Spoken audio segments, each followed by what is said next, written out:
Warning, the following ZipRecruiter radio spot you are about to hear is going to be filled with F-words. When you're hiring, we at ZipRecruiter know you can feel frustrated, forlorn even, like your efforts are futile, and you can spend a fortune trying to find fabulous people, only to get flooded with candidates who are just fine.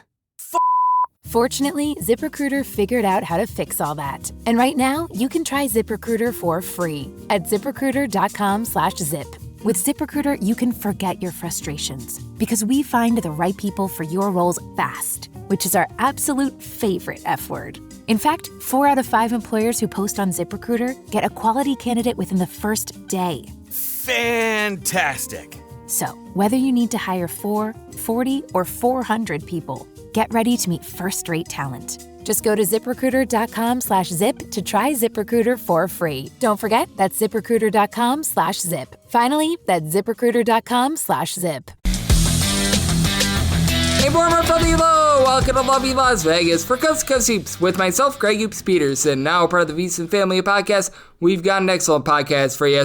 We're going to be joined in a few minutes by one of our good friends, Rob Donaldson, who does such great work with the show/podcast, Rob's Best Bets. We're going to lead off by chatting with him about some of the power conference teams that he's got question marks with, because there are some teams that come into the year just a little bit overvalued. Rob does a great job of being able to sniff a lot of those teams out, so we're going to be looking on that front. And then from there, we'll see where it takes us from there. We're probably going to be talking a little bit about the Big East. I want to talk a little bit about point guard play / a lack of point guard play, and I'm going to be doing the Patriot League conference preview within the next few days, so we'll chat with him a little bit about that, and something else I always love talking about as well. Teams that you want to back perhaps later on in the season rather than early on, because there are some teams that they struggle towards the first half of the season. They become fades and then they make you a whole bunch of money down the stretch. We'll be talking about teams like that if there are a few teams that Rob is thinking might be falling into that criteria this season. And if you do have a question, comment, segment idea, what have you for this podcast,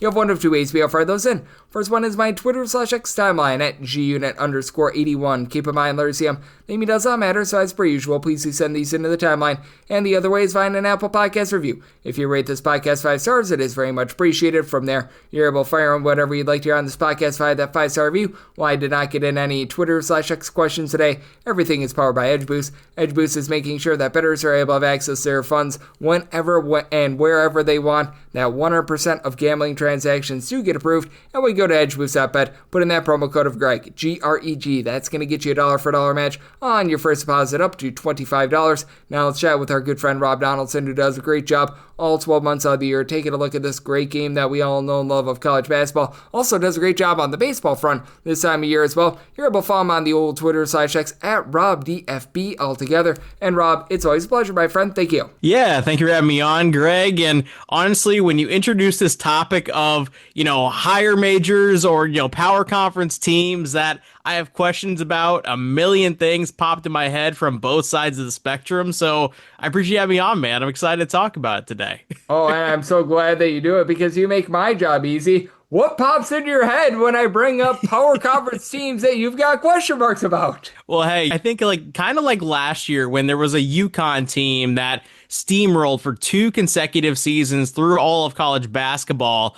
And it almost kind of felt like a sell high opportunity, or just maybe just a general kind of sell stock on having a little bit more of a down year. There's that element, I think, with a lot of these top teams from the past 2 seasons or from just last season that I don't really kind of feel are going to hold that same kind of value.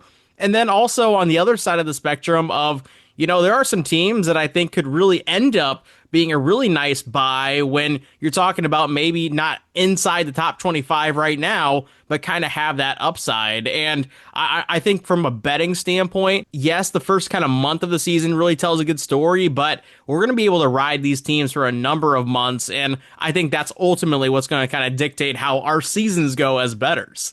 And I think that this year is a little bit unique because typically you've just got a big giant fade of a team that made like a Cinderella run to the Elite Eight, to the Final Four, like Florida Atlantic a few years ago was a really good example of this. Miami, when they made their run to the Final Four, obviously NC State, list goes on and on. We don't have as much of that this year. So who are some of those teams that you're looking at as a little bit more sell-high teams? Because we just have a couple fewer teams that made magical runs that we've had in the past. I wouldn't even go as further as just kind of looking at that championship game and seeing who won the championship and kind of saying, hey, Florida looked absolutely dominant last season. There's no denying how good they looked. But at the same time, that was the first time we've ever seen Golden on a big stage, really kind of taking care of the moment. And that was a roster that was jam-packed full of a bunch of transfer portal guys, which I think, again, like kind of what we've talked about all offseason, you do need to have that element to your roster building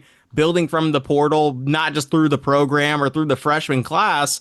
But at the same time, when those portal guys go away, you have to kind of find the ways to replace them. And it's not always just going to be a one size fits all, an instant factory of, hey, guy goes in, guy goes out rather, and gets replaced by somebody of that same kind of caliber. And when you are looking at a Florida team, I don't know if they necessarily kind of recouped what they lost this past offseason. And I do think that it's an interesting team because they did return much of the front court, which you do feel good about that, being able to bring back guys like Ruben Chinyelu and company down low. I think it's very solid, but to your point, they lose much of that backcourt, and now they're going to be banking on a guy, Boogie Fland, who looked good in the NCAA tournament, but we know that he had a little bit of an up and down year at Arkansas, albeit within the same conference, so same level of competition there. But I do think that that's going to be an interesting changeover because, as we know, Walter Clayton was one of the best snipers in all of college basketball. Now you probably have a little bit less three-point shooting with Florida, but perhaps a guy with a lot of upside in Boogie Fland. Yeah, and especially when you're talking about the two guards that they had last year and just kind of the dynamic that they brought to the table, it was, hey, we can push the pace, live in transition, we can hit threes, we can drive the rim, and they were kind of selfless in their approach of, hey, these were two dudes who came from FAU and Iona who really were like the focal point, and they were touching the ball every possession, and they gelled together and made it work. And I don't necessarily believe that in this transfer portal era, all these players are going to like each other. I think that's almost an impossible sort of expectation to thrust upon these, kids who have been, the guy for so long. And now because of the portal, now because of the freshman classes that come in, you have a lot of the dudes who have always been the dudes having to share that spotlight. And I think like we kind of saw at Kansas State over the past couple years, or even at Kansas maybe last season, and a number of other programs where, yeah, they had a great portal class, but it just didn't work out. I think ultimately a lot of that kind of falls behind the scenes where they are just not gelling, and it kind of ends up translating to the court. And I'm so glad that you mentioned Kansas. As joining me on the show, we've got Rob Donaldson, who does great work with the show/podcast, Rob's Best Bets, joining me on Coast to Coast Hoops because you mentioned it with Kansas. You did have quite a few guys that they were like 15-plus point per game scorers at their previous stop, and the firepower, if you're looking at name brand and name brand only, not quite there with Kansas this year. You've got Darren Peterson, great name. He comes in as a star freshman. He's probably going to be a top 5 overall pick, but you've got Flory Bodinga, who's going to be coming back from a season ago along with Marco Jackson, and the guys that they brought in via the transfer portal, Melvin Council, who had a big role over at St. Bonaventure, but that's out there in Olean, New York. Trey White has ever really been a dominant scorer. Jaden Dawson was solid over at Loyola Chicago, but to call him, and I air quotes here, the man would not necessarily be, in my opinion, fair. How do you take a look at a team like Kansas that has less firepower this year if you look at the names themselves, but they might have guys that might be willing to buy in a little bit more to the Bill Self system? And from that standpoint, is this maybe the lowest we could ever potentially buy in on Kansas in the Bill Self era? I think that's a reasonable kind of thing to kind of look back at all the number one teams that he's had in the preseason. And then you look at the dynamic that's taken place over the last couple years, leading to where Kansas is almost like on the back end of a top 25. It almost kind of feels like if you just had, a coma or you just missed college basketball over the last 2 years, you're probably confused on, did Bill Self retire? No, Bill Self is still there. So Kansas is just bad now? No, maybe not. But I think the upside there now with a team like a Kansas, who, yes, is replacing pretty much everybody. I mean, they're only returning 8.6% of the minutes played last season. And I actually kind of think that might be a good thing, because when you look at the roster that they had last year, it felt soft. It didn't really kind of feel like the vintage Bill Self unit. Every single game, they were kind of losing for, who knows what reasons. The fog kind of felt like not like the fog of past years. And when you do have the opportunity to buy in on a great coach with a team, with a program that's still going to have quite a bit of talent, just new talent, I kind of want to buy in there, especially if the value is in a good spot. The fog was foggy last year, to say the least, so that's always a lot of fun, and I'm so glad that you were mentioning that, because I do think that it's interesting to take a look at some of these guys in the transfer portal era, some of the guys that will be willing to buy into their role, some of the guys that will not, and you mentioned Kansas State as a clear team that was not willing to. How do you look at them this year with bringing in a guy like a PJ Haggerty, who he was the guy over at Memphis last year, and they did pay him a boatload of money. Abdi Bashir at a lower level, he was the guy as well, but you bring back CJ Jones, more of an ancillary guy. Nate Johnson is someone that comes in from Akron. He's probably not going to be commanding the ball too much, but for Kansas State, they had that magical run to the Elite Eight a few seasons ago when they had Marcus Noel, Keontae Johnson, and it feels like ever since then, the magic has been lost for Kansas State, and I'm wondering if this was just a one-hit wonder sort of year for Kansas State and what you're able to get out of that coaching staff, which has been, well, let's call it what it is. It's been falling on some tough times, to say the least. I almost kind of feel like Marquise Noel setting an impossible bar for all the guards that kind of filtered in after the fact, or at least how I think Jerome Tang is going about his roster building, because yes, you do want to have that dynamic of a guy in those big moments, like Marquise Noel kind of showed up in the NCAA tournament, that can really pull up and make those tough shots, really be the guy to lean on down the stretch in a really tight ball game. But you need to get there first, right? You need to have kind of the dynamic that him and Keon Johnson had last year or during their run in the NCAA tournament of, we are two really great players with two very different backgrounds from Florida and from New York, but let's go ahead and kind of share the spotlight and blend together. And that Kansas State team truly felt like a signified unit and just one of those more complete rosters. Now it almost kind of feels like over the last 3 years, Jerome Tang and the way that he's built up that position in particular is just, hey, let's try to find as many wiry, talented shot makers that we can and hope something turns out well. And I'm not willing to buy in personally, especially with Kansas State still having that transfer portal billing of having that quote unquote talent. And until I see it, I really don't think that Kansas State's going to be one of those teams that I find myself backing along the way too much. And I think that it's interesting that you were mentioning the point guard spot, because I look at this team that is very highly touted, has a great coach, but it's a bit of a question for them, as we do have Rob Donaldson, who does great work with the show/podcast, Rob's Best Bets, joining me right here on Coast to Coast Hoops, and I think that that's an amazing tease to take a break here and then pick up with this conversation with Rob on the flip side. How should we be taking a look at some of these teams with/without a point guard? We'll dive in a little bit on the Big East landscape. We'll dive in on the Patriot League landscape, as well as we've got a lot coming up with Rob on the flip side right here on Coast to Coast Hoops with myself, Big East Peterson, now part of the Big East Family Podcast.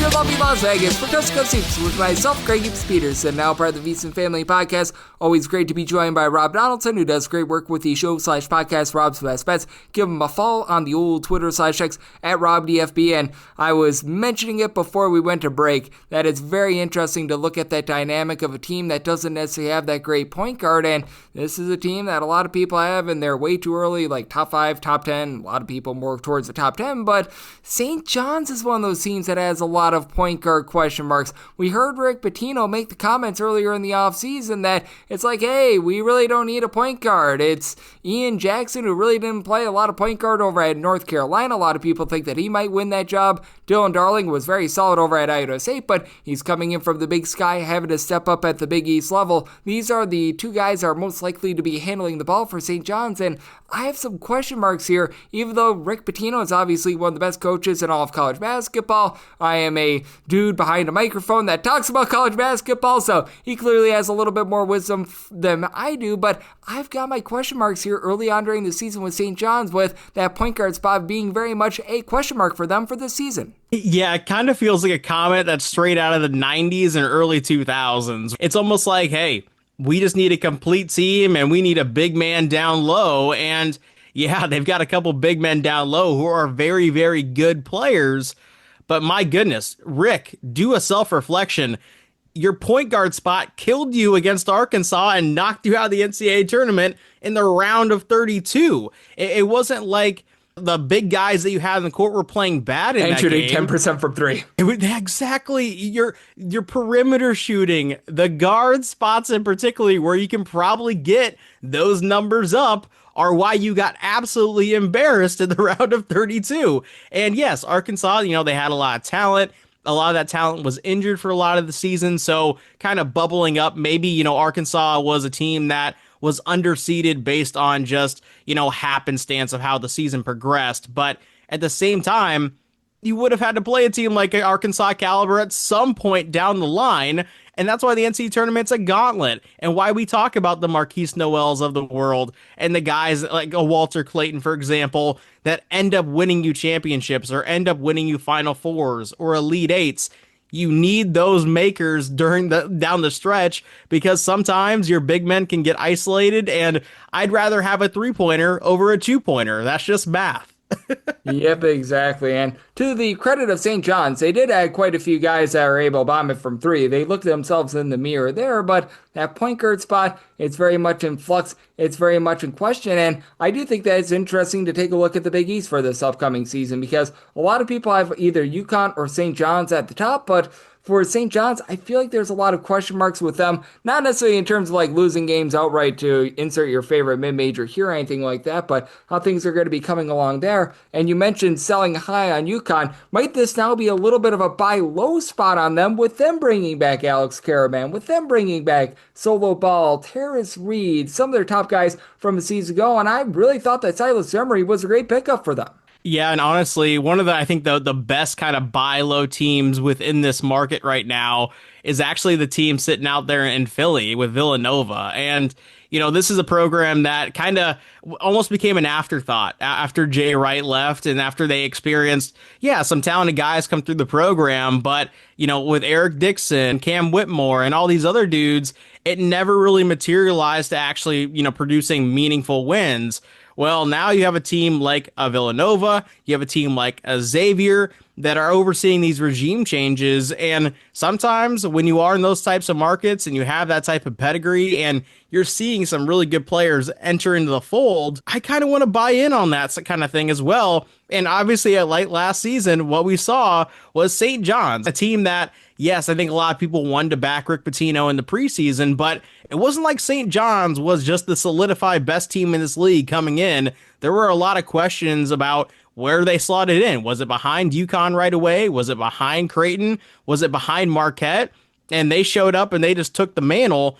I don't think that it's impossible for one of those middling teams to actually go in and take the throne this year themselves. And I do have to ask you about this team as well, because I've been very fascinated by the Big East this offseason. You've got one team that is doing things completely different from everyone else. That'd be Marquette, and they have not entered in the transfer portal at all, which I think is very strange, because they've really entered it for one guy. That was Tyler Kolek, and that turned out pretty well for them. And other than that, they decided, no, thanks, we're good on the portal. Last year, they brought back Cam Jones. You knew that he was going to be solid. He was that main point guard. I don't know who's going to be bringing up the ball this year for Marquette, because they don't have as much of that point guard in waiting. And I feel like I've got some question marks with Marquette, who I appreciate in this day and age, trying to be able to build and develop these guys over 4 years. But at the same time, it feels like they've got a great resource out there that they're just refusing to use. Shaka Smart is basically the Dabo Swinney of college basketball to that extent, because,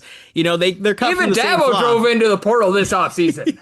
Right. And I think Shaka, especially in a sport where you have 5 guys on the floor. In football, it's 22 players. So yes, maybe adding through the portal isn't a great strategy, because continuity is so important when you're talking about a vast amount of players that need to kind of overhaul a roster. But with Marquette and with just college basketball in general, you add 2 different players from the portal that kind of fitted the exact role that you're looking for. Whatever you want out of them, they could be a rim protector only. They could be a 3-point specialist only. They could be a good facilitator only. But to not do anything from that standpoint, it kind of puts me in a spot where I don't want to fade Marquette because of that purpose, but I also don't want to be like openly backing and say, oh, I love the going against the grain approach. This is going to work out swimmingly. I truly have no idea. And so in the early goings, Marquette probably isn't a team that I look to back very often until I can actually see them kind of hanging with those big dogs early on. And I'm so glad that you mentioned that, because there are some teams that you're probably going to want to fade early, but you're going to want to back late. Is there a team or two that comes to mind that really fits into that mold? Because I do look at St. John's as perhaps being one of those teams, because I think that they're going to struggle very early on. They don't have a point guard, and I think that as things go along, as the coaching comes through, St. John's might go from a team that a lot of people are fading because they aren't covering a lot of spreads early on to a team that you want to back because the market gets so low on them. Are there a few other teams that you look at that maybe it's going to be rough for them early on, but you could see the pieces starting to fit together, and maybe they're a team that you want to bet against early, but towards back half of the season, they're covering a bunch of spreads and make you a bunch of money? Yeah, no, the first team that immediately comes to mind is Buckyball in Texas A&M. Yeah. And the biggest reason why is because that transfer portal talent accumulation, like without question, the talent is there. And especially when you're talking about an offensive centric head coach who's probably going to have potentially going to have the highest scoring offense in all the SEC when you're talking about maybe the back half of the season. I could totally see that. But how does that gel in the early goings with a new head coaching regime, pretty much an entire turnover of a roster? They're returning 0.7% of the minutes from last season. Yes, it is good players amassing this sort of replacement of talent, but where do you go from here is really the question. And that's 100% a team that I do not want a part of in the front end of the season, but maybe, say in December, January, they might be one of the best value backs in the sport, depending on how they start their season, just from a win and loss standpoint. And I want to bring this up as well, because we've talked about teams that we want to be fading and everything like that. We've talked about the power conference teams. My Patriot League conference preview is probably going to be up within the next 48 hours. I need to get your thoughts here. What do you think of a team in Navy that brings back 85% of their minutes from a season ago? Because I'm right now working on that conference preview, and I am getting all sorts of fired up to be backing this team, because I think a lot of people are going to be like, why in the world would I want to back the U.S. Navy in something other than patriotism? Patriotism, everyone loves that, but in terms of actual sports themselves, I don't think that there's a lot of people jonesing to back the U.S. Naval Academy, but I look at what they're bringing back, and this is a team that has me all sorts of fired up to be backing them, and I think they might win the Patriot League this year. Greg, I support you 100,000,000% Yes. when it comes to Navy, because listen, the Patriot League is an interesting dynamic where if you look at the past decade, it's been Colgate, Colgate, Colgate, Colgate, Colgate, Colgate, Colgate. And now for kind of the first little window over the last 2 years now, and including this upcoming season in that 2-year window, I don't think that Colgate is that Colgate from the past. And when you are looking at a team like a Navy who performed well last season, they are 100% one of the teams that I think could kind of live in this spot of dethroning Colgate for a second straight year. And even from that standpoint of just kind of looking over the hierarchy of this Patriot League, Lehigh and Brett Reed, they are kind of what they are at this point where, yes, they're competitive, but I don't know if they can ever kind of get back to where they were when they knocked off Duke with CJ McCollum. And so if you're talking about who can potentially be that team, if it's not Colgate, I 100% think it's Navy. And from that standpoint of just kind of looking at the rosters comparatively right now, Navy would be my favorite back in that conference, 100%. Absolutely. Give me some Don Draper in my life. I do think that Navy is going to be in for a good year, and we're always in for a good time whenever you're aboard, Rob. You do such a great job taking a look at this great game of college basketball. I know that this time of year, you're doing an amazing job on the baseball front as well. So love to give people at home know what's on tap for you and how people can follow along on social media and other platforms. Yeah, this is a really fun time of year where we're getting closer and closer to college basketball. We have Major League Baseball going down to the wire. We have college football and NFL entering our lives as well. And for all of my bets, you can just follow me on Twitter/X at RobDFB, and for my college football weekly bets as well on my YouTube channel at Rob Donaldson. But as always, Greg, I appreciate having me on, man. It is always great to be able to get Rob aboard. He does such an amazing job taking a look at this great sport that we all know and love, and every single time he joins me, he lends such great insight. So big thanks to Rob for joining me on Coast to Coast Hoops, now part of the VSiN Family Podcast. And if you do like what you're hearing from this fine podcast, Coast to Coast Hoops, you're able to subscribe wherever you get your podcasts, Apple Podcasts, Google Play, Spotify, Stitcher, and TuneIn. If you have a question, comment, segment, segment idea, what have you, for this podcast, you have one of two ways we fire those in. First one is my Twitter/X timeline at gunit_81. Keep in mind, letters CM, they mean does not matter, so as per usual, please send these into the timeline. And the other way is find an Apple Podcast review. If you rate this podcast 5 stars, it is very much appreciated. From there, you're able to fire in whatever you'd like to hear on this podcast via that 5-star review, and I'm with you guys every single day on this podcast, regular season and off season. Be on the lookout for more conference previews. Patriot League should be up within the next 48 hours, so be on the lookout for that one, and I'll be back with you once again tomorrow. Thank you.